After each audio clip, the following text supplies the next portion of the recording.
Hey everybody, it is Shane. and Brad. So we're finally back on the horse. Huh? Finally back on the horse.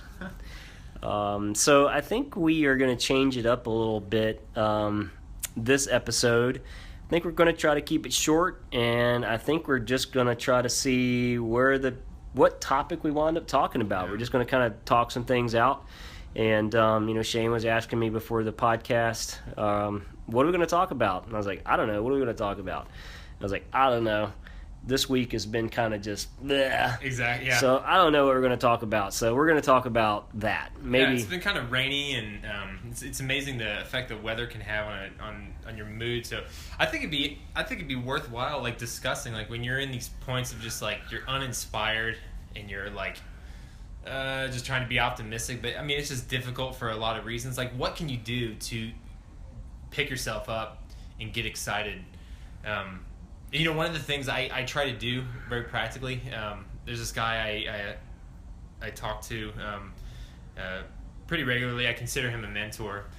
He's and I think I might have mentioned this on another podcast, but he says, dude, always have something to look forward to every single day. It could be huge, it could be crazy small, but always have something that you're excited about that you can look forward to. So like for me, one of the things I like to do is if I'm just like bored and feel like I'm not moving anywhere, what I do is like, an hour or two out from like that time when I'm starting to think that way, like I'm going to say, hey, I'm going to go get like a really nice like latte or something from Starbucks that like for no Shane, other let's reason. talk about that for a minute. I got to ask the question, right? Because okay. This episode is about that, right? Okay, I mean, maybe that's what the title is. I got to ask that question because it's been bothering me. Okay. Every time you and I go to Starbucks together, it's always like the smallest latte you can buy. Yeah.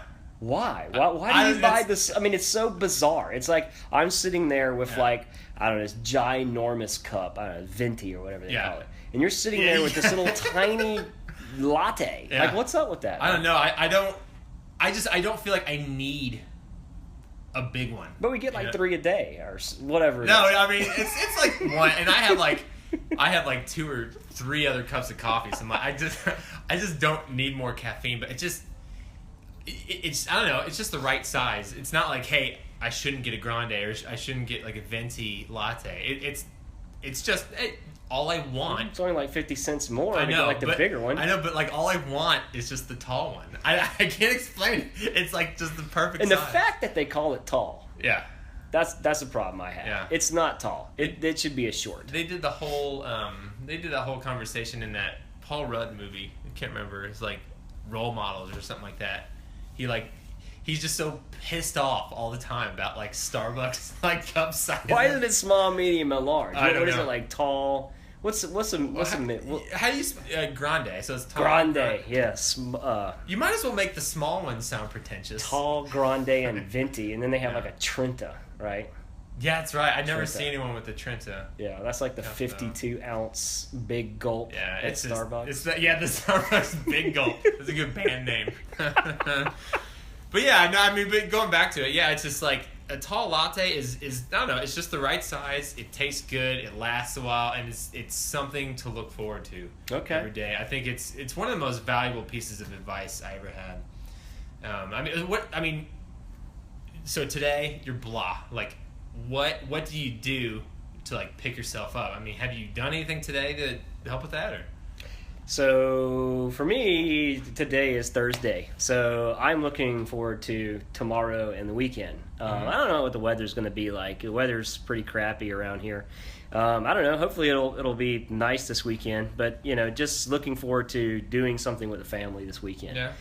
Getting out on Saturday. I don't know. Doing something where I don't have to spend any money. Maybe going to the mountain, hiking the mountain. I don't know if we've mentioned this in the past, but we're in Atlanta, Georgia, so there's Stone Mountain, there's Kennesaw Mountain. It's just those things where, it's also fall. Yeah. Well, I don't know if it's fall yet, but it sure feels like fall outside. There's definitely like a crisp in the air. It's definitely getting cooler.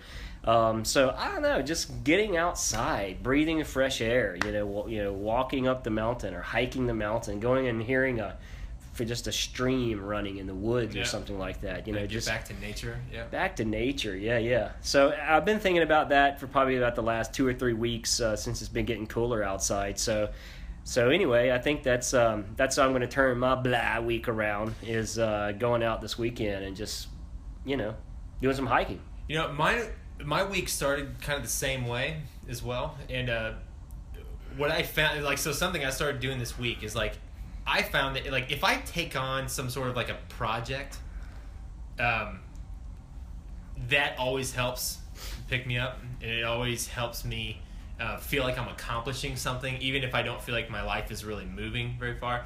Like, and by project, I mean, it could be, like, some kind of work, but it could also be just, like, starting a book and finishing a book. And don't just, like, pick up, I mean, you can pick up whatever you want, right? I mean, it's just, like, a project. But, like, for me, it's, like, picking up a book that will change my perspective on something, or get me inspired about life, or, like, kick my butt into, like, you know, taking that one risk I've always kind of felt the nudge to do but never have. So, like, what I did this week is I've heard over and over and over from all these people I respect, like, they're always talking about the book Think and Grow Rich. Oh, I love that book. Yeah. I've actually started listening to that book again. I feel like I've read it because, like, so many people have talked about, like, every different chapter. But Napoleon like, Hill's awesome. I started that book. I gotta tell you, I mean, it makes me, it's something exciting to wake up to, you know, like, I'm gonna, like, start chipping away at this thing, and inspires me, and makes life have a different kind of perspective. Gotcha. So that's been effective for me as well. So, hey, you've been working on this wealth conditioner thing. Like, what is all that about? Yeah, that was another project I was working on. Well, I mean, still am working on as well. Like, I'm telling you, I get into the whole concept of, like, the subconscious mind, and how it accounts for, like, a vast majority, like 95-97% of our behaviors. So I created this tool. I mean, you can check it out. It's wealthconditioner.com, but the concept behind it is, you know, your subconscious mind is kind of like a thermostat system in your house. And, like, the subconscious mind has a lot of thermostat systems, right? We have a self-image, how we see ourselves as a father or a mother, you know, as a friend, as an employee, just as being a valuable, contributing human being in the human family, how we see ourselves in a financial standpoint, all that kind of stuff. So, you know, the subconscious mind learns through repetition and, you know, visualization, right? So going back to the thermostat idea, is I was thinking, you know, the way a thermostat works in your house kind of sets a temperature. You program a temperature, let's say 70 degrees. Well, what would happen, like, on a hot summer day if you were just to open up all the windows in your house? Well, it would recognize a deviation, right, in the temperature, and it's going to kick on the air to get it back to that programmed temperature of 70 degrees. Well, what would happen if you know, if the opposite were true, if the house was way colder than the program? The opposite thing is going to happen. It's going to kick on the heaters, and it's going to pull the temperature back up to that regulated program. Well, the same thing is true with the subconscious mind. So I wanted to try an experiment, and it's actually been working miracles in kind of like the test cases I've had trying it out. What it does is it basically creates this bank account that you sign into. Now, it's not real money, but that's not the point. The imagination, the subconscious mind can't tell the difference between reality, or, like, actuality, and what you're imagining happening. And that's not the point. So the idea is, when you sign up for an account, you have $1,000 in there, and you can buy something, you can invest your money, or you can give it away. And so the idea is to spend that money how you would actually use it, right? If you have $1,000 in the bank, get rid of it if you can. You know, try to spend it on something. You can, like, buy a new espresso machine that's, like, way too expensive in quote unquote normal life, right? You can pay off debts. You can pay for your children's you know, schooling, you know, like their tuition. I mean, what, you can give it to your dad who needs it, you know, whatever you want. But the idea is, like, how would you use that money? So when you come back day 2, there's $2,000 in your account plus whatever you didn't spend. Day 3, $3,000, and then $4,000, $5,000. So after a year of using this, you will have accumulated over $66 million. And so here's what it's going to do. It starts to train your mind to start seeing possibilities of what you can do with money. You're not thinking about how you can't afford this and stuff. You're thinking, okay, what would I spend this on? How can I use this? What would I buy? And so you're thinking possibilities. You're visualizing. Because the idea is like as you're kind of scouring the internet for like, you know, a new TV or like a new company to invest in, you find that you can actually put the URL to the site where you found the price or whatever, attach it to the title, and you can keep coming back to that. So over time, through that conditioning of visualization and repetition and seeing over and over that your bank account is constantly expanding, that internal temperature that's set in your financial worldview is going to increase. In the subconscious mind, which is, it's going to make your actual circumstances, it's going to make it consistent with the way that you believe. So, you know, as you're explaining this to me, Shane, like, I'm thinking in the back of my mind, I know that it's more than just buying stuff and figuring out things to buy. Absolutely. But, you know, my mind keeps going to, like, consumption, consumer. And it seems like it's almost like a consumer tool. Like, how do I blow money? Like, how do I spend money? It's like you almost make a game out of it. You know what I'm saying? Where it's like, okay, if you go blow all this money on like consumable goods or whatever, or if you actually invest it, because I think you said you had like some investment thing. You can invest with this as well. Yeah. So right now, give it away. Too. Yeah. You can invest or you can give it. Yeah, it's almost like a game. Like so, it's just like you could put a scoring mechanism in this tool that basically says, okay, hey, I've got all this money. So from a wealth conditioning standpoint, yes, it's about what am I going to blow this money on, but you're also being scored in the background of saying, well, you know what? It's great that you now think you have all this money and now this is what you would spend it on. But if you were to take that money and invest it, look at compound interest over a 5, 10, 20, 30-year period. Absolutely. And actually show that to whoever's using that, and you kind of get like a scoring type thing going where you're scoring from like a wealth management and a wealth intelligence standpoint of saying, yeah, we're consumers. We want to consume, but here's what you're sacrificing. You're sacrificing, compound interest, which is that $1,000 saved over a 30-year period, which is going to be $7,000 or whatever. Anyway, just a thought while you're talking about it. Well, here's what you'll find, and here's one of the interesting side effects of using it. Like most people, when they've started using it so far, it's just, what can I buy? So they start with that, and then in a short period of time, you realize that the things you really wanted, now you already have those. Because you've had if you wanted this particular, let's say, something crazy, like a car. How do I become a baller? Yeah, exactly. Well, you'll eventually get that car you wanted in a really short time, and it's like, okay, now what? Yeah. And that's... Gold teeth!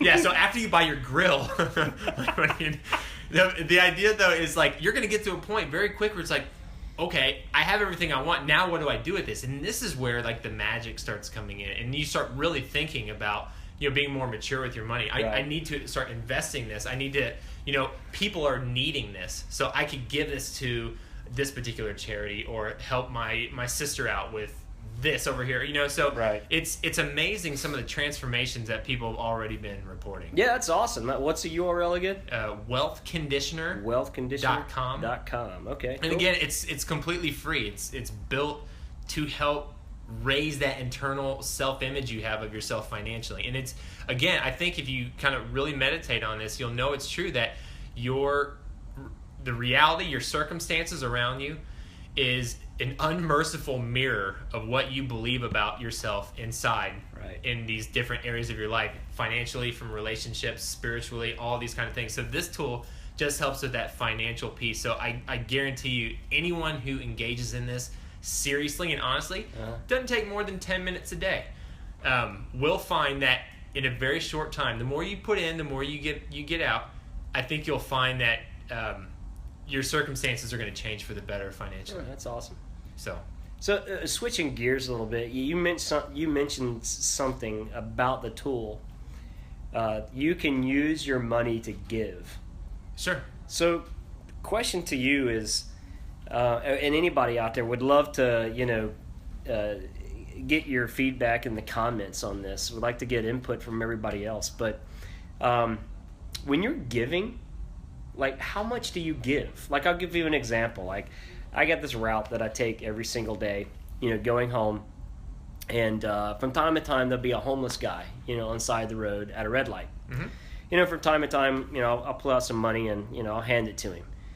Well, how do you do that? How do others do that is what I'm interested in. Like, I mean, if you've got a 1 and a 5, do you pull both out and say, what's the smallest I can give and give the $1, or do you just give it all? It's a good question. I think how much you give is reflected, like, your mindset reflects how much you give, right? Are you coming from a place of scarcity? Mm-hmm. Like, your life is scarce and you got to make sure you're watching every penny, and because it could go away, if that's your mentality, you're probably going to give the $1 as opposed to the 5. Another way to look at it is if you try to cultivate this place of abundance, right? Or like you have an abundant mindset, believing that like, hey, like, so again, I told you guys before, I consider myself a religious person. I believe in God, and I believe in the existence of God, and I believe that all things I have come from Him. So what I recognize is that God is the source of my supply. I didn't make myself. Any clothes that I have is either been given to me via gifts or money I've earned has purchased them. And the tools I had to earn that money are things given to me ultimately. So if you come from a place of like believing that like God is your supply, your infinite supply, if God is in you, like everything you have comes from Him, it's not like that's ever going to stop, right? Because you're always loved, you're always provided for. Mm-hmm, I mean, mm-hmm. It's evident in your heart beating. You can't make your heart stop beating just by thinking it and willing it. Like, your body's going to always be breathing. Like, that's being supplied to you. So as far as having enough to give, now there's a such thing as prudence, right? But like, I mean, if it's, you're on the street there and you have like $6 in your pocket, and someone is genuinely hungry, mm-hmm. Give it to them, Yeah, I mean, or buy them food. Yeah. One of the reasons why I was asking is because typically I don't even carry cash. Yeah. So it kind of sucks because sometimes I'll pass these guys and I don't know, I just trust that very similar to what Shane is saying, from a godly perspective. That these guys are really poor and these guys are really needy, and they're not trying to take advantage of anybody in any way. Because I've definitely seen like the 60 Minutes, the 2020 or whatever, where these guys like the limo, and he comes and picks the homeless guy up and he's been panhandling all day. So anyway, basically. I don't carry a lot of like cash with me just because I just never think to carry cash. So when I see these guys, I'm like, oh, well, that sucks. I don't have any change. I dig around in my car, try to find change, to give them, and typically don't have any change because I hate things, moving around in my car. So change makes noise. Anyway, blah, blah, blah. Long story short, I had some money in my pocket the other day and, passed by this homeless guy and roll down the window, pull out what I had in my pocket, and I had a $5 bill and a $1 bill. And I was just like, here. Like I didn't even think about it. I was like, here, and he takes the $5 and he like makes this whistle noise, like, whoa, man, I've scored. And it was like immediately my mind goes to the 2020 or the 60 Minutes, like, is this guy legit? But then I was like, nah, I put my trust and faith in God, so he'll handle it from here. Yep. Anyway, so I was just curious. Like, I mean, I gave it to him, and I'm thinking, hey, this is good. I'm not even thinking about what I'm giving him, because I really want him to be able to grab food or water or whatever it is his bad situation. But I just don't ever think of that. You know what I'm saying? Like $1 to him and $5 to him is so much more than how I look at like $1 or $5. So I was just curious, your take on it, because, I definitely, just you try not to think about it. I mean, I think if I was to pull out a wad of hundreds, that may be a whole different thing that I may look at. But, I mean, it's like, hey, this guy's hungry. This guy's on the road. Like, who am I to sit here and judge, how much I should give him? Yeah. You know what I'm saying? So, it's like, I can go get $6, out of the ATM, or $20 out of the ATM. I'm definitely, been blessed in my life. So, I didn't even think about it. So I was just curious what you do, and what others do. Yeah, I mean, like it just depends, right? I mean, so sometimes like I get gut feelings like I should not be giving money to this person. So like, and if I get that, and if I'm able to, maybe I'll go and get them like some food from the gas station close by, or like that makes some sense. water. Yeah. But I think giving, sometimes it's not easy. Like we live in a culture that says there is lack and there's scarcity. Like if this person over here is rich, well, he probably did it stepping on a lot of people, and a lot of people had to suffer and can't get it because or whatever. So it's important that in our lives we make a habit of like whenever we get money, whether it's $10, $100, $1,000, $10,000 from our job, it's important to just train yourself to automatically. I mean, start at 10%, give 10% of it away, like that has to be developed and conditioned over time. You have to train yourself that like there is no scarcity, there is no lack. God loves all people. God loves me. Like I've been provided for up to this point. There's no evidence to suggest that I will not be. And if there are people that are lacking out there, I can be a vessel for that. Right. Yeah. Be a vessel that like money flows through. Money flows to. And then it goes out to serve your family, serve strangers, serve causes that are good, serve companies that you believe in. That's my take on it. Gotcha. Well, cool. Was there anything else you want to discuss or talk about, Shane? I think that's good for right now. I think so, especially on this blah day. Yeah. All right, cool. Well, we're gonna go grab a Starbucks. Yeah, I'm gonna get a Venti. He's gonna get a tall. I'll get a tall. I think we found the name of this episode. The Venti Tall episode. I'm gonna get a Venti. He's gonna get a tall. Yeah. So anyway, we're still looking forward to that intro and outro, Shane. I haven't forgot about you. If you don't deliver soon, we're gonna start making you actually sing it. For each one of these episodes live. So anyway. Yeah, okay. So anyway, guys, we were trying to keep this a little shorter than usual. But yeah, we'd love to hear your comments and feedback, topics you guys want us to talk about. We've opened up comments on the website, intentionallypositiveproject.com. We have been accepted into the iTunes podcast store, so please go check us out there. We also have links on our website to where you can subscribe, via whatever aggregator or podcast application you use on our website. So go check that out, and we will also be posting this on YouTube. So until next time, guys, this is Brad and Shane. Have a good one.